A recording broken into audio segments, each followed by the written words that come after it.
Hi guys, मैं हूं श्याम सुंदर। नालंदा ग्रुप में आपका स्वागत है। आज हम आपके लिए लेकर आए हैं क्लास 10th की मैथ एक्सरसाइज नंबर 4.1। लेसन का नाम है द्विघात समीकरण। तो आज हम पढ़ेंगे द्विघात समीकरण। थोड़ा सा ध्यान दीजिए कि द्विघात समीकरण होता क्या है, हम इस पर चर्चा करते हैं। जैसा कि नाम से ही स्पष्ट है, द्विघात यानी कि एक ऐसा समीकरण जिसकी घात क्या हो, दो हो, द्विघात समीकरण कहते हैं। इसके पहले लेसन नंबर 3 में आपने पढ़ा था दो चर वाले रैखिक समीकरण। तो वहां भी ध्यान दीजिए कि दो चर x और y के रूप में लिए गए थे, लेकिन यहाँ क्या है, द्विघात समीकरण है। चर एक ही होगा लेकिन घात उसकी क्या होगी, दो घात की होगी। यानी कि द्विघात समीकरण होता क्या है, ध्यान दीजिए। जो भी दिया गया समीकरण यदि ax square plus bx plus c equal 0 के रूप में हो तो हम कहेंगे कि दिया गया जो समीकरण है वह द्विघात समीकरण है। अन्यथा अगर इस रूप में नहीं है तो हम कहेंगे कि यह द्विघात समीकरण नहीं है। तो आइए ध्यान दीजिए, हम एक्सरसाइज पे चलते हैं। एक्सरसाइज हमारी क्या कह रही है, क्वेश्चन नंबर 1 देखते हैं। क्वेश्चन नंबर 1, और क्वेश्चन नंबर 1 में पहला क्या कह रहा है हम देखते हैं। तो पहला क्वेश्चन हमारा दिया हुआ है, कह रहा है कि जांच कीजिए कि क्या निम्न द्विघात समीकरण है। यानी कि आपको समीकरण दिए गए हैं और हमसे क्वेश्चन ये कह रहा है कि उसकी जांच कीजिए कि क्या जो दिया गया समीकरण है वह वास्तव में द्विघात है या नहीं। तो आइए देखते हैं। दिया है पहला क्वेश्चन x प्लस 1 का whole square equal 2 into x minus 3। अब इसको हम हल करेंगे और देखेंगे कि क्या यह द्विघात के रूप में है या नहीं। तो आइए ध्यान दीजिए, इसको हम हल करते हैं। तो ध्यान दीजिए कि ये a प्लस बी के रूप में दिखाई दे रहा है और a प्लस बी का क्या है, होल स्क्वायर है। तो सिंपली आप a प्लस बी के होल स्क्वायर का सूत्र जानते होंगे, नहीं भी जानते हैं तो हम यहाँ लिख देते हैं। a प्लस बी के होल स्क्वायर का सूत्र होता है a square plus b square plus का 2ab। ये a प्लस बी के होल स्क्वायर का सूत्र होता है। तो इसी रूप में हम इसको फैला देंगे। तो आइए देखते हैं। होता है a स्क्वायर, तो ये हो जाएगा x square plus b square होता है और b की वैल्यू 1 है तो 1 का स्क्वायर 1 हो जाएगा और प्लस का 2ab, यानी कि ये प्लस का क्या होगा, 2x हो जाएगा। अब हम इसका इसमें मल्टीप्लाई कर देंगे, तो 2 का x में मल्टीप्लाई करेंगे तो 2x हो जाएगा और ये रहा आपका माइनस, और 2 का गुणा 3 में करेंगे तो 2 तिहाई 6 हो जाएगा। अब हम इनको हम इधर क्या करेंगे, बाईं तरफ पक्षांतर कर लेंगे। तो बाईं तरफ पक्षांतर करेंगे तो क्या होगा, ध्यान दीजिए। ये हो गया आपका x स्क्वायर प्लस का ये रहा 2x और ये 2x बराबर के इधर आकर माइनस का 2x हो जाएगा और ये रहा प्लस का 1 और ये रहा माइनस का 6 बराबर के इधर आके प्लस का 6 हो जाएगा इक्वल 0। अब इसको हम हल करेंगे, हो गया x स्क्वायर, ये प्लस का 2x और ये माइनस का 2x कैंसल हो जाएगा और 1 और 6 क्या हो जाएगा, 7 हो जाएगा बराबर 0। आप देख रहे हैं कि ये x स्क्वायर प्लस 7 है इक्वल 0।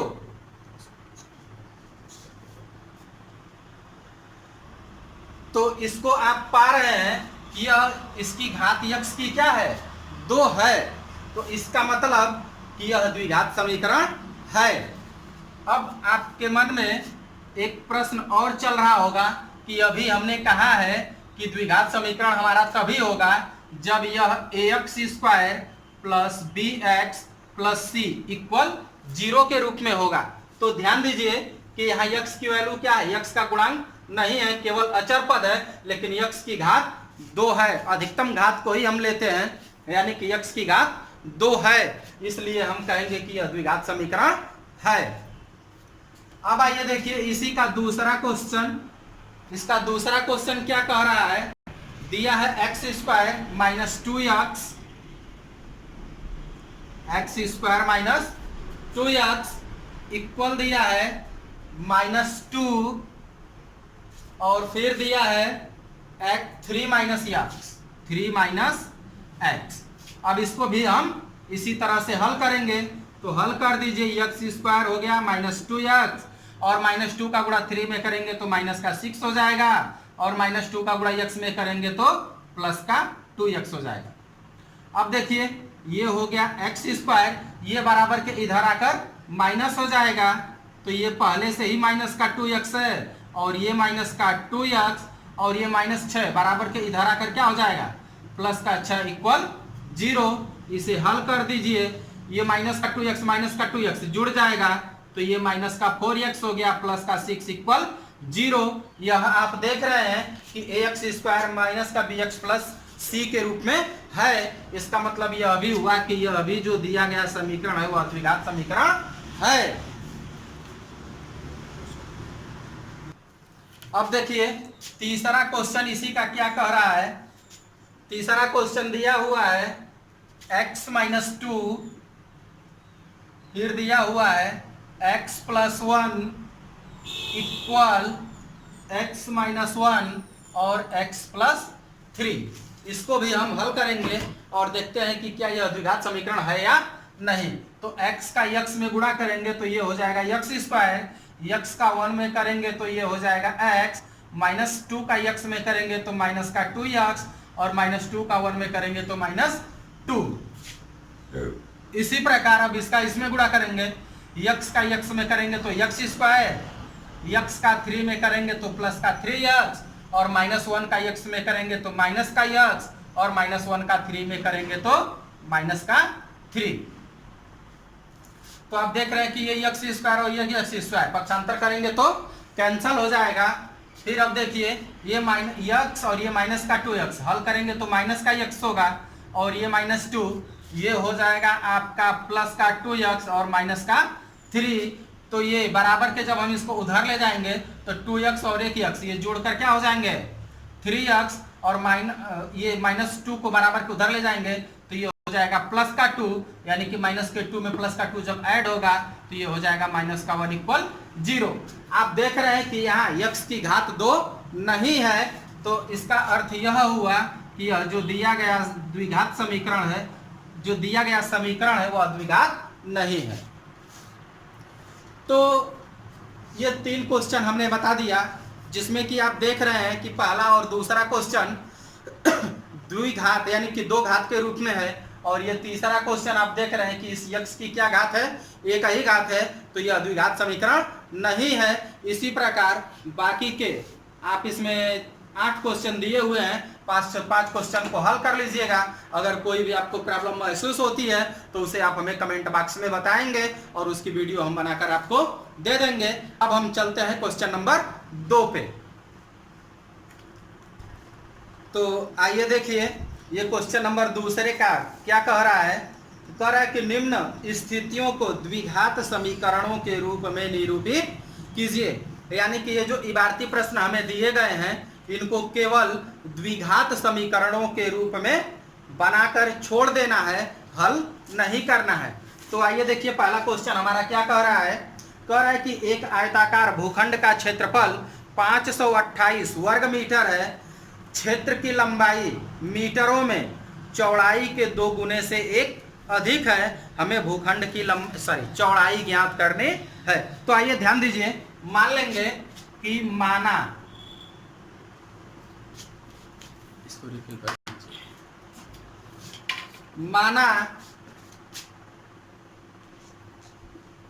आयत की चौड़ाई x मीटर है। तब क्वेश्चन क्या कह रहा है, आइए ध्यान दीजिए। क्वेश्चन हमारा ये कह रहा है कि जो क्षेत्र की लंबाई है चौड़ाई के 2 गुने से 1 अधिक है। यानी कि ये तो चौड़ाई कितनी हो गई x मीटर, तब इसकी लंबाई क्या हो जाएगी। कह रहा है कि चौड़ाई के 2 गुने से, चौड़ाई क्या है भाई, चौड़ाई x है, इसके 2 गुने से, तो इसका 2 गुना कर देंगे तो 2x हो जाएगा, से 1 अधिक है। तो अधिक के लिए क्या करेंगे, 1 जोड़ देंगे। ध्यान दीजिए, कह रहा है कि कि जो आयताकार बाग की लंबाई है वो इसके चौड़ाई के, यानी चौड़ाई क्या है, यक्स, यक्स के 2 गुने से 1 अधिक है। अधिक के लिए क्या करेंगे, 1 जोड़ देंगे, तो ये हो गया इसकी लंबाई। अब देखिए बाग का क्षेत्रफल क्या है, चूंकि बाग क्या है, आयताकार है, तो आयत का क्षेत्रफल का सूत्र क्या होता है, आयत का क्षेत्रफल, आयत का क्षेत्रफल का सूत्र होता है लंबाई गुणे चौड़ाई।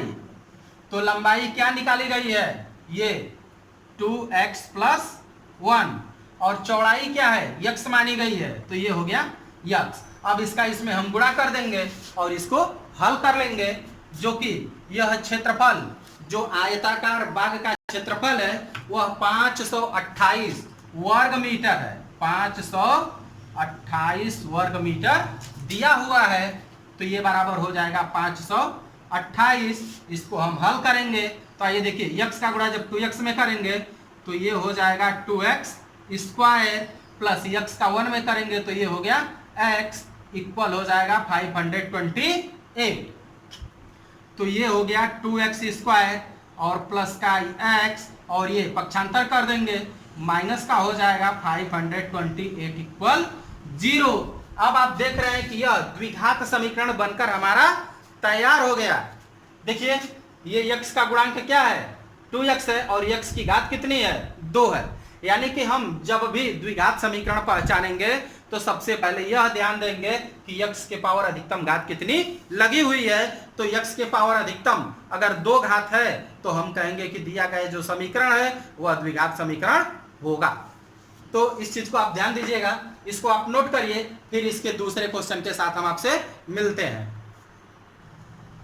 आइए देखिए अब इसका दूसरा क्वेश्चन क्या कह रहा है, कह रहा है 2 क्रमागत धनात्मक पूर्णांकों का गुणनफल 306 है, हमें पूर्णांकों को ज्ञात करना है। देखिए 2 क्रमागत संख्याएं हैं ना, तो मान लीजिए कि माना एक संख्या x है, तब दूसरी संख्या क्या होगी, दूसरी संख्या बराबर, ध्यान दीजिए अगर 2 क्रमागत संख्याएं, क्रमागत मतलब कि क्रम से आने वाली, क्यों ना, सपोज कि मान लीजिए कि एक संख्या 4 है तो दूसरी अगली संख्या क्या होगी, 5 होगी, क्योंकि 4 के बाद ही 5 आता है, 4 के बाद 5 का क्रम आता है। तो यहाँ क्रमागत संख्या कह रहा है, यानी कि अगर क्रमागत संख्या हमने x मान लिया तो अगली संख्या को ज्ञात करने के लिए क्या करेंगे, जैसे मान लीजिए कि अगर एक संख्या 4 है तो अगली दूसरी संख्या को ज्ञात करने के लिए हम क्या करेंगे, जब इसमें 1 जोड़ेंगे तभी तो हमें ये अगली संख्या प्राप्त होगी। तो उसी प्रकार अगर एक संख्या को हमने x मान लिया है तो दूसरी संख्या यानी कि क्रमागत जो अगली संख्या होगी उसको ज्ञात करने के लिए हम इस संख्या में क्या करेंगे, 1 को जोड़ देंगे, तो अगली दूसरी संख्या क्या मिलेगी, x + 1। कह रहा है कि 2 क्रमागत धनात्मक पूर्णांकों का गुणनफल 306 है। तो इसका मतलब कि अगर हम इसको इसमें आपस में गुणा कर देंगे, यानी कि प्रश्नानुसार क्वेश्चन कह रहा है कि दोनों का गुणनफल यानी कि x और x + 1 का गुणनफल कितना दे रहा है, 306। तो ये हो जाएगा 306। अब इसको हल कर देंगे तो आइए ध्यान दीजिए, x का x में गुणा करेंगे तो x स्क्वायर और x का 1 में करेंगे तो x हो गया इक्वल 306 हो गया। अब इसको हम पक्षांतर कर लेंगे, ये हो गया x स्क्वायर प्लस का x और माइनस का 306 इक्वल 0। आप यहाँ भी देख रहे हैं कि जो दिया गया अधिकतम x की घात है वो कितनी प्राप्त हुई है, 2 घात प्राप्त हुई है। तो यह हमारा द्विघात समीकरण तैयार है, इसे भी आप नोट करिए, फिर हम तीसरे क्वेश्चन के साथ मिलते हैं। अब आइए देखिए क्वेश्चन नंबर 3, कह रहा है कि रोहन की मां उससे 26 वर्ष बड़ी है, उनकी आयु वर्षों में दी गई है का गुणनफल अब से 3 वर्ष पश्चात 360 हो जाती है, हमें रोहन की वर्तमान आयु ज्ञात करनी है। तो मान लीजिए कि माना रोहन की आयु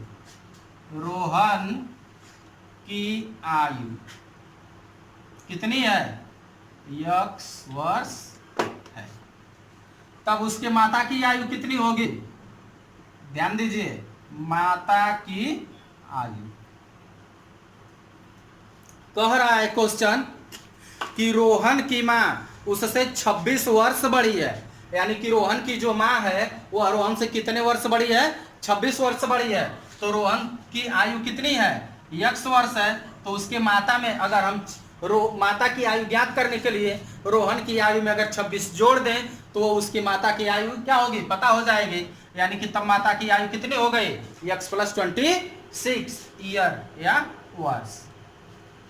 फिर देखिए क्या कह रहा है, कह रहा है कि अब से 3 वर्ष पश्चात, पश्चात का अर्थ बाद में होता है, तो ध्यान दीजिए 3 वर्ष बाद, 3 वर्ष बाद या पश्चात रोहन की आयु कितनी हो जाएगी, रोहन की आयु, आज रोहन की आयु कितनी मानी गई है, x वर्ष। तो 3 साल बाद रोहन कितने साल का हो जाएगा, x + 3 साल का, यानी कि x + 3 ईयर का हो जाएगा। तो केवल वही नहीं बढ़ेगा, उसकी माँ भी बढ़ेगी, यानी कि उसके 3 वर्ष बाद माँ की आयु, यानी कि उसके माँ के भी आयु में वृद्धि होगा। तो कितना वृद्धि होगा, पहले उसकी आयु थी x + 26, 3 वर्ष बाद की अगर हम बात करें तो 3 वर्ष और जुड़ जाएगा, यानी कि तब ये हो जाएगा x + 29 ईयर। अब देखिए कह रहा है कि 3 वर्ष बाद उन दोनों की आयु का गुणनफल जो है 360 हो जाती है। तो आइए ध्यान दीजिए, 3 वर्ष बाद इनकी आयु ये है और इनका गुणनफल कितना हो जाएगा, 360 कह रहा है, यानी कि प्रश्नानुसार। तो ध्यान दीजिए, ये हो गया x + 3 और ये हो गया x + 29 और दोनों का गुणनफल हो जा रहा है 360। तो 360 के क्या हो गया, बराबर हो गया।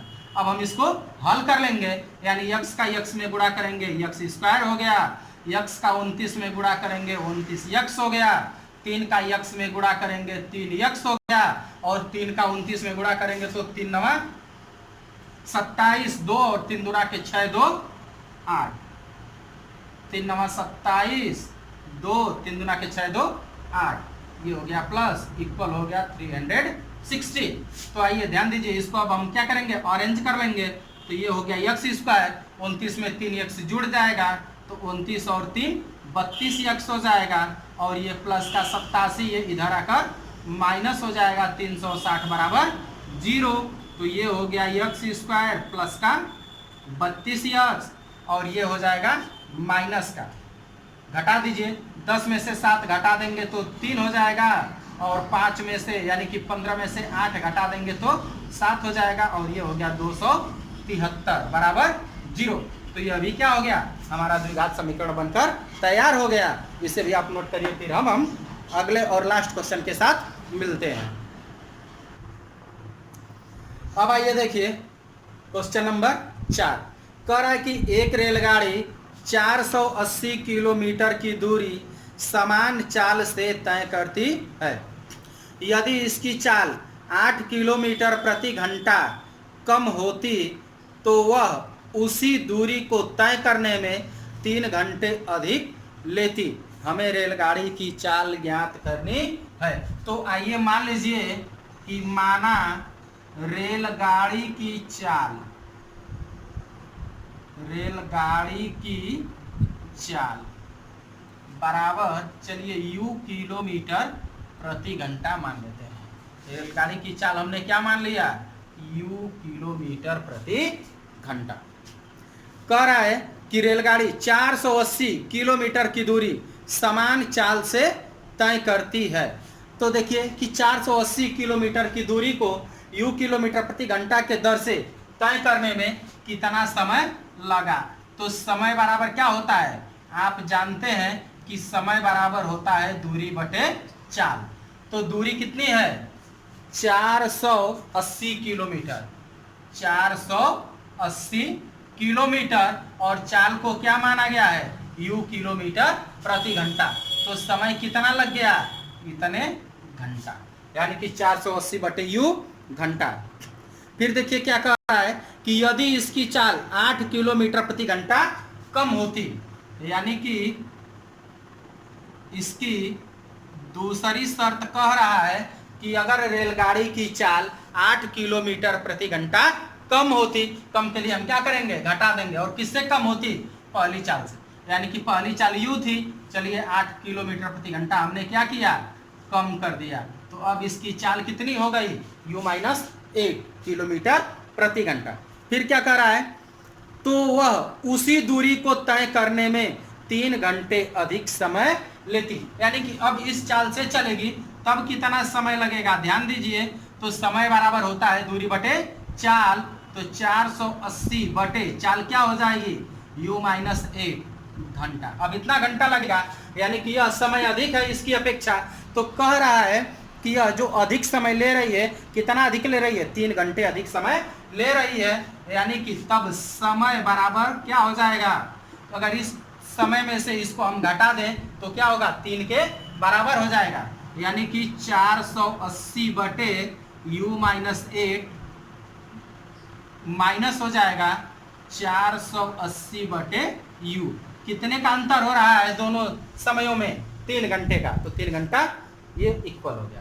अब आइए देखिए, इसको हम क्या करेंगे, एलसीएम लेकर हल कर देंगे, तो जब एलसीएम लेंगे तो दोनों का मल्टीप्लाई एलसीएम होगा, और जब दोनों का मल्टीप्लाई एलसीएम होता है तो हम क्या करते हैं, क्रॉस मल्टीप्लाई कर लेते हैं। तो आइए देखिए, क्रॉस मल्टीप्लाई कर लीजिए, u का इसमें मल्टीप्लाई करेंगे तो ये हो जाएगा 480u माइनस, अब हम इसका इसमें गुणा करेंगे तो ये हो जाएगा 480u, अब 8 का गुणा करेंगे तो माइनस, और ये माइनस प्लस हो जाएगा, 8 का गुणा करेंगे तो 8 0 0 और 8 8 64, हासिल बच गई 6, 8 चौक को 32, 32 और 6 38 बराबर, ये हो गया 3, और ये रहा आपका u, और ये रहा आपका u माइनस 8, यानी कि जो एलसीएम है उसका हमने यहाँ मल्टीप्लाई कर दिया।